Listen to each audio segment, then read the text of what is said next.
Bienvenidos amigos, estamos con un encuentro con la ciencia especial. Vamos a hacer un homenaje aquí a Alberto Benavides de la Quintana, que ha permitido que los matemáticos que eran mendigos en la UNI tengan un hermoso edificio que causa la envidia de los otros especialistas físicos, químicos.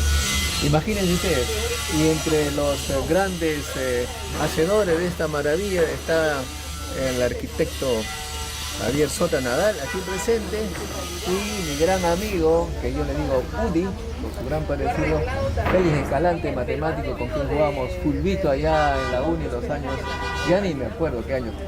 Arquitecto, ¿cómo se ha logrado esta maravilla? Porque en los años en que Félix, tú y yo formamos parte de la comunidad académica de la UNI, pensamos que los posgrados eran un asunto importante. Y eso se quedó obviamente en el pensamiento y algunas acciones podíamos hacer hasta que conocimos y incentivamos, aunque no necesitaba, a Alberto Benavides de la Quintana. Alberto Benavides de la Quintana fue el que apostó por los posgrados de la UNI, no solamente en el caso de los matemáticos, sino en todos los posgrados. Por lo tanto, yo creo que Alberto Benavides de la Quintana fue un líder académico de la universidad. Y este edificio que tú has descrito muy bien es la objetivización de ese pensamiento. Y además está frente a un parque hermoso que los matemáticos pueden obviamente caminar y pensar como suelen hacer los grandes científicos, ¿no? Así es. Heidegger, que sabía todo, encontró muchos de los caminos de su filosofía caminando. Y la caminata es propio de los científicos y de los académicos y los filósofos. ¿Tú caminas, Modesto? No mucho, no, a decir verdad, por eso no me salen buenas ideas. No, no es así, debes caminar seguro. Y acá tenemos entonces a Félix Escalante, que es director del Instituto de Matemáticas y Ciencias Afines, IMCA, que tiene este hermoso local. Cuéntanos, ¿cómo nació el IMCA y cómo llegó acá? Bueno, inicialmente, ¿no? el IMCA se crea, ¿no? En realidad en el recuerdo que la UNI tenía el IMUNI, ¿no? El Instituto de Matemáticas de la UNI. Y bueno, ese recuerdo, sí, ese recuerdo hizo que nuestra generación pensara en recrear ese instituto, ¿no? De hecho, estas ideas y la creación del IMCA nace en la oficina de Javier Sota, ¿no? Porque Javier tenía la amabilidad siempre de recibir a la gente que muchas veces yo invitaba, o la gente que venía, matemáticos, lo llevaba a su oficina y me recibía, ¿no? Con toda la gente de matemáticas. Los matemáticos me decían, y creían que yo tengo mucho poder para que el rector nos reciba, ¿no? Y entonces, y ahí en muchas de esas reuniones se hablaba de matemáticas, ¿no? Y después, en una de esas reuniones, justo él recuerda también del IMCA, y él dice, recreemos recreemos el IMCA, y me dijo ahí, tienes 15 días para hacer el proyecto. Y más o menos de ahí sale, ¿no? El IMCA. El IMCA, ¿no? Y luego entiendo que fueron a ese restaurante Las 13 Monedas en el centro, medio colonial, y pasaron a este hermoso edificio. Sí, sí. ¿Cómo fue ese? Bueno, la casa de las 13 Monedas en realidad estaba abandonada y deteriorada, ¿no? Entonces, cuando la primera vez que yo fui, yo me asusté, porque estaba con un montón de deficiencias, el edificio, rajadura, etcétera, ¿no? Y hablando incluso hoy día con Javier, yo le decía, si el IMCA no se hubiera creado, posiblemente esa casa ya no existiría, ¿no? Entonces, sí, porque la UNI invirtió, bueno, No fue una restauración, ¿no? Pero fue una adecuación para las actividades del IMCA, ¿no? Por eso también el IMCA es importante, mira. Bueno, pero ¿y acá cómo vino? Bueno, acá fue una gestión de las autoridades de la UNI también, y evidentemente nuestra también, ¿no? Queríamos tener un instituto de nivel internacional, ¿no? Y la Casa de las 13 Monedas, además de ser un edificio, un patrimonio cultural, no podíamos adecuarnos a la casa, ¿no? Porque no se podía poner pizarras, etcétera, ¿no? Y entonces pensamos en que podríamos tener un local, y se hizo una gestión, bienes nacionales, Ministerio de Educación, ¿no? Y salió, ¿no?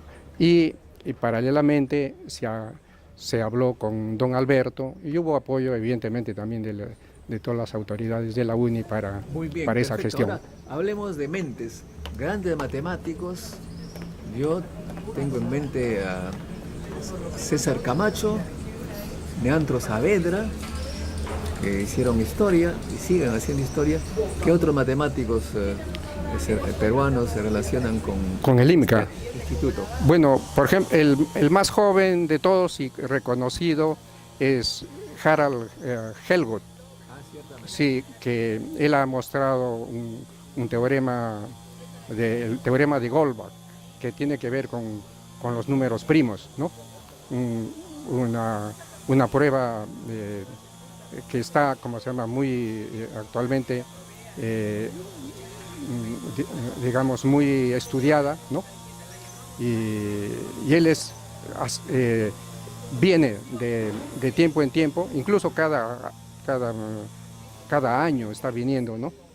Y pasa temporadas aquí, 15 días, un mes, así, ¿no? ¿Tiene alumnos que están con él haciendo tesis? Sí. O sea, de hecho, todos los alumnos del IMCA, incluso desde la maestría, ya tienen estadías en el extranjero, ¿no? O asesores externos también, ¿no? En colaboración con nosotros, sí. Todos los de doctorado, por ejemplo, absolutamente todos, ¿no? O sea, la formación de los doctores aquí es de primer mundo, no es de tiempo parcial, no es de dedicación exclusiva, tiempo completo, con beca, ¿no? Es eso.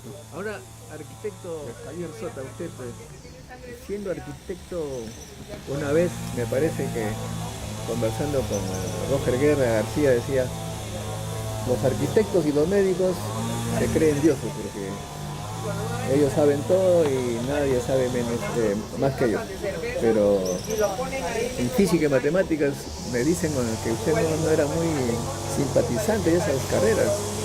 Al comienzo, pero me arrepiento profundamente, porque pocos años después descubrí que si bien los arquitectos sin lugar a dudas son dioses, el lenguaje de Dios son las matemáticas. Claro.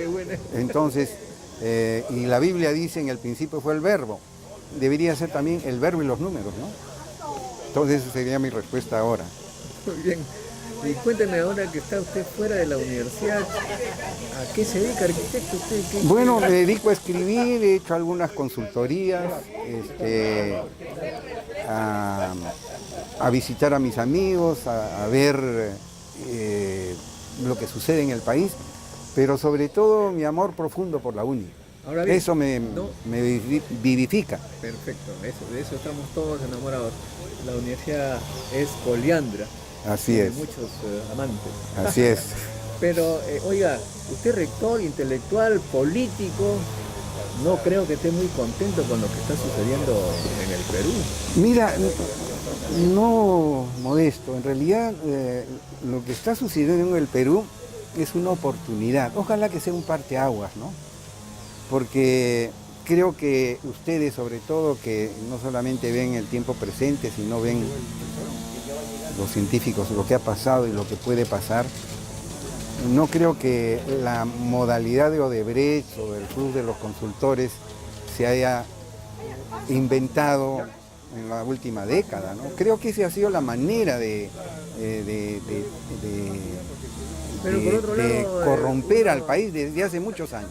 Pero por otro lado uno tiene la como digo, intuición que esto sucede permanentemente con otras empresas y que no se sabe. Por eso mismo, y ahora se han dado circunstancias, creo, interesantes, por eso te digo, ojalá que sea un parteaguas, mediante el cual lo importante, es que sepa la verdad. Lo importante es que hay un poder judicial que está en búsqueda de su autonomía, un sistema de administración de justicia en general que está en búsqueda de su autonomía, pero hay un elemento más, Modesto, gracias a la tecnología, todo se llega a saber. Exactamente. Entonces, antes la información cámaras, era manejo de algunos todo. y se podía ocultar las cosas, ¿no? Ahora ya no. Muy Entonces bien. yo creo que yo sí soy optimista. ¿Y en política usted, arquitecto? No, ya estoy retirado de la política. No es algo que quiera en este momento, aunque sí debe ser una preocupación de los jóvenes, ¿no? De la gente entre los 25 y 35 años de la mejor calidad deberían pensar para llevar adelante al país y al mundo, deberían pensar en entrar en política, ¿no? Desgraciadamente la política está desprestigiada, ¿no? En este momento, es decir, todos los líderes políticos, inclusive decir que soy político es sospechoso, o te hace sospechoso inmediatamente, ¿no? Pero, sin embargo, sin política no hay modernidad. Ciertamente. Y además, no sé qué filósofo griego dijo, el hombre es un animal político.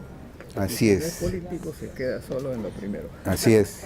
Pero así por es. otro lado, los políticos hacen mucho mérito para este prestigio que tienen.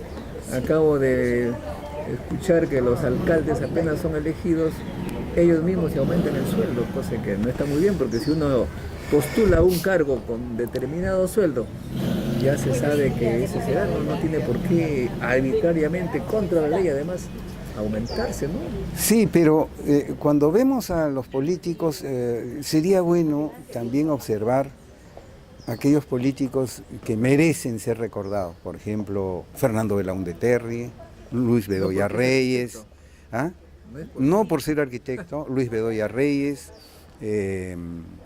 Paniagua, dice. Valentín Paniagua. Y Ahí aunque de la es controversial, Víctor Raúl ahí en la Torre, y con lo controversial que puede ser Velasco Alvarado, ¿no es cierto? Que es criticado, y a veces con razón, pero fue un hombre que se planteó un objetivo, y yo sí creo, como se discute en este momento a nivel académico, que si no hubiera sido por Velasco, hasta ahora estaríamos peleando en la lucha contra Sendero Luminoso. Pero oiga usted, los militares son muy negativos. En promedio tenemos a Maduro. Bueno, lo que pasa pues es que en toda actividad o profesión hay una distribución normal, ¿no? Hay animales y hay políticos, ¿no? Claro, pero para terminar una reflexión, arquitecto Javier Soto. Estos militares venezolanos entiendo que tenían una buena voluntad para favorecer a los pobres que estaban realmente en extremas pobreza con la derecha, como dicen, en poder, pero parece que han exagerado y ahora se han vuelto totalmente fuera de control. Mira, Modesto, hay dos consideraciones ahí. Porque creo Velasco que vas a... tenía eso, ¿no? Sí, pero Velasco no robó. Velasco no robó, ¿no? Entonces, yo creo que el Chávez primigenio era velasquista, y no porque lo diga yo o cualquiera, sino él mismo lo dijo. Pero mucho tiempo en el poder corrompe. Entonces lo que estamos viendo en Venezuela es un chavismo corrompido, cuyo representante más negativo es Maduro. Y de otro lado, el modelo económico que pretendió el chavismo no funciona. Y si unes corrupción más un modelo económico fallido, el resultado es Venezuela, ¿no? El resultado es Venezuela. 500.000 de venezolanos vienen al Perú, que no es precisamente un paraíso, ¿no es cierto? Pero imagínate cómo estará Venezuela, que 500.000 de ellos se han quedado en el Perú. Sin embargo, también algo de responsabilidad tienen los ricos venezolanos que sacan capital. Con toda seguridad, No es que solamente sean los militares los culpables de esta No, desgracia. no. La corrupción atraviesa todas las actividades, claro. Debe haber militares probos, por supuesto, dentro de las Fuerzas Armadas venezolanas, no tengo la menor duda, como tampoco tengo duda que hay rateros de gran magnitud. Entonces, la cuestión es muestral, ¿no? Hay una distribución, digamos, de esas actividades. Ha sido un gran placer, gran honor escuchar a Javier Sota Nadal, académico, arquitecto, político retirado y sobre todo amante de la ciencia y tecnología. Así es, muchas gracias, Modesto, por esta conversación. Con nosotros hasta un próximo encuentro con la ciencia, amigos.